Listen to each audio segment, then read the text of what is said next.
Hello everyone, welcome to English Shorthand classes. Exercise 10. Get ready for the dictation. Start. In discussing the demands for grants of the Finance Ministry, we have got to see to what extent the administration of this particular ministry has led to the development of our national wealth and the securing of the welfare which our state claims to have in view. Stop. Madam, we must try to analyze very carefully the working of this particular ministry because it is not merely a department of the government, so to say, but it is the nerve center of the administration of the country. Stop.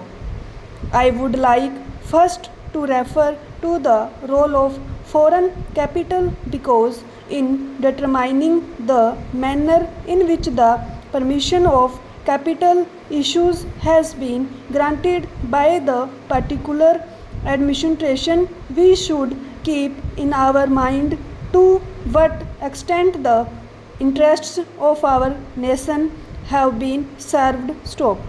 I fully endorse the statement which the previous speaker has made so far as repatriation of the investments made by foreigners and of profits are concerned. Stop.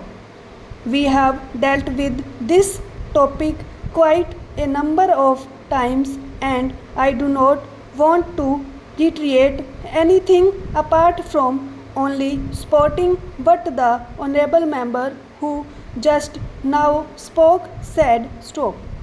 I would now like to deal with the investments of foreigners in India. Stop.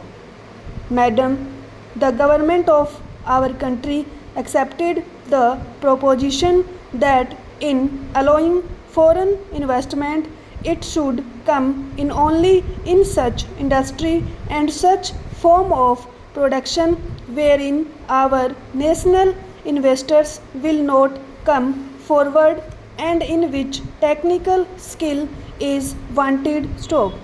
There is also one other factor which the industrial policy of our government of as adumbrated further in 1949 by the Prime Minister laid down. Stop. It specifically said that the control and ownership of such concerns should, as far as possible, be in the hands of Indian nationals and the technical know-how of our country should be developed. Stop. I would like to emphasize the figures that have been put forward for the last few years. Stop. From 1947 till the end of 1952 or the early part of 1952, it has been reported that rupees 19 crores of foreign capital I have been allowed to be invested in our country. Stop. Of that, practically more than rupees 6 crores have been allowed to be invested in managing agency and trading enterprises in our country. Stop. So far as the government policy is concerned, we find that a sum of rupees 5 crores has been allowed to be invested this year. Stop. We do not know how it is to be used up. Stop. We have been told that during the period 1948-53, nearly rupees 35 lakhs have been allowed to be invested in textile machinery and generally in the textile industry. Stop. We have seen to what extent cotton and jute have been dominated by the national capital and to what extent they play the role as against the demand for them. Stop. We know further what the government is doing in regard to these industries and how the Indian counterpart in these industries are behaving. Stop. Then why this further penetration of foreign capital? Stop. Even in regard to the expansion scheme, we find that paints, soaps, electric fans, and machine tools are some of the industries where the government is allowed foreign interest to establish or expand their factories. Stop.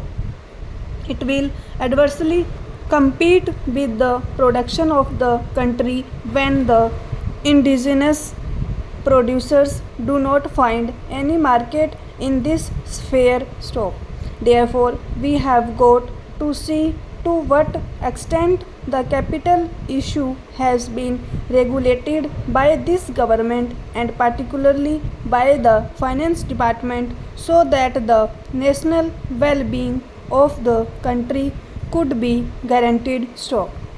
Then we have got to look into the fact as to how far the new industries are allowed to function. Stop. So far as the oil refineries are concerned, some of them have been established and some more are going to be established very soon. Stop. In the control of the administration, the Indians have no share. Stop. There are only preference shareholders and they have no voice in the management. Stop. So far as the administrative aspect in this industry is concerned, the most important part of it is the technical know how. Stop. They do not guarantee that they will train the Indians. Stop. That means they say even after 20 years we will have to face the problem of the now how in respect of the oil refineries. Stop. I do not know why the government are showing softness to foreigners in this matter. Stop. Then we have another investment in collaboration with the Indian chemical industries for the manufacture of civil explosives. Stop. Here, as far as I have gathered, only 20% is going to be Indian capital. Stop. The majority of the shares will remain with the Indian chemical industries. Stop. Nobody else has been allowed to make any investment. Stop. It would have been better if other companies and private individuals had been given an opportunity to purchase the shares. Stop.